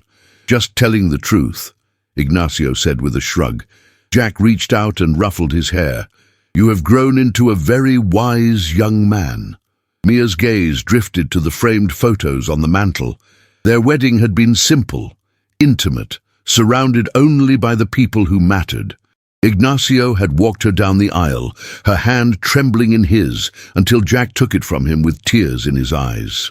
Emilia had not yet existed, but Mia remembered feeling as if the entire universe was already inside her. They had faced challenges in those 7 years. Celeste's fabricated narrative collapsed under the weight of undeniable truth, but not before she paid dearly for her choices. In her attempt to manipulate public opinion, she violated legal boundaries and was eventually discredited across the circles she once ruled. Her reputation never recovered, and she disappeared from the spotlight she had fought so desperately to control. Jack's father, meanwhile, had survived the incident at the gala and lived long enough to watch Jack become a man of integrity he had always hoped his son would be. He passed peacefully 3 years later, his hand in Jack's, whispering gratitude for the woman who had saved his life and healed his son's heart. Society had changed too. The gap between the rich and the working class had grown more visible, sparking open debates that Jack championed publicly. His philanthropic foundation expanded into new neighborhoods, offering education programs, childcare support, and job training. Mia became one of its quiet pillars, designing initiatives for single mothers, her insight grounded in lived experience rather than theory. People often asked how they had managed it, how a billionaire and a former maid built a life that defied every expectation. Jack always said the same thing, with honesty and stubborn devotion. Mia always answered differently, with love that refused to leave. Tonight the house felt especially full, even though it was just the four of them. Snow fell thicker outside, cloaking the world in white, muffling every sound except their laughter. Jack lifted Emilia into his arms. "It is bedtime, pequeña tormenta." "5 more minutes," she begged. "You said that 10 minutes ago," Jack reminded her. Mia chuckled softly. "She gets that from you." Jack turned toward her, eyes warm. "I have no idea what you are talking about." Ignacio rolled his eyes. "Dad, you say that every night." Jack opened his mouth to protest, but Mia stood and crossed the room, placing a gentle hand on his cheek. "Even stubborn hearts can grow," she murmured. Jack's breath caught. 7 years together, and her touch still unraveled him. He leaned into her palm. "I grew because of you." She smiled, soft and full of memory.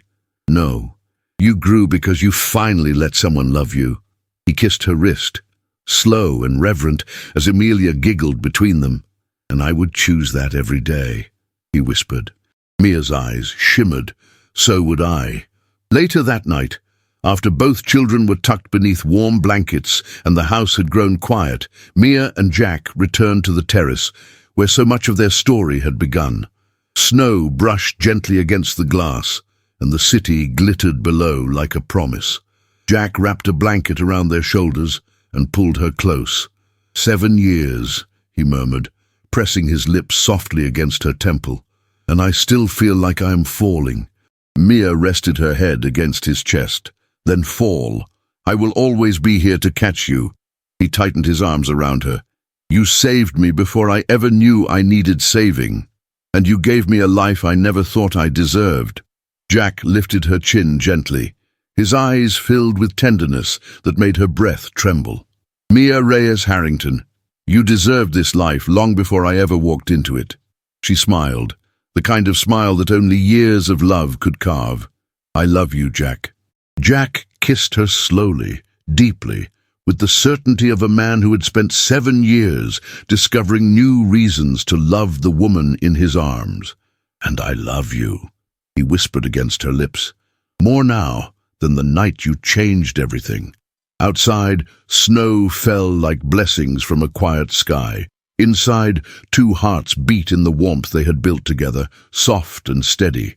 Their worlds had not collided, they had fused, and in that fusion they found the forever they both once feared to dream. If you reached the end of this story, then you traveled beside Mia and Jack through every storm, every moment of doubt, and every leap of faith that reshaped their destinies. Their journey reminds us that love does not flourish in perfect conditions. It grows in the broken places, in the courage to trust again, and in the quiet, everyday choices that say, "I will not walk away." Mia began as a woman who believed her world was too small to hold great happiness. Jack, A man who lived surrounded by noise and expectations believed he had no right to something real, yet both discovered the same truth: love that is honest, truly honest, has the power to transform everything it touches. Their story teaches us that we do not need to come from wealth, prestige, or perfection to deserve a love that protects, nurtures, and sees us for who we really are. It teaches us that healing is possible when two hearts meet without pretending. And it invites us to reflect on our own lives. Which fears hold us back? Which dreams are we quietly protecting? And what might happen if we dared to let someone in? If this story touched your heart, tell me in the comments, what was the moment that moved you the most? And to show that you watched until the very end, write the word Snowlight in the comments. It is a tribute to the nights when Mia and Jack finally allowed their hearts to speak under the falling snow. Your comments help this story reach more people who need a little bit of warmth and hope today. If you wish to support the team that creates these stories with so much love and dedication, you can send a super thanks in any amount you want. It helps us continue writing emotional narratives that speak to the heart. And if supporting financially is not possible, sharing this story with a friend or family member is another beautiful way to help this channel grow. Before you go, remember to check out the other emotional romantic narrations I am leaving for you in the cards. Each one carries its own universe of love, lessons, and unforgettable characters. Thank you for being here. Thank you for feeling this story with me, and thank you for believing in the kind of love that survives every winter and still lights the world.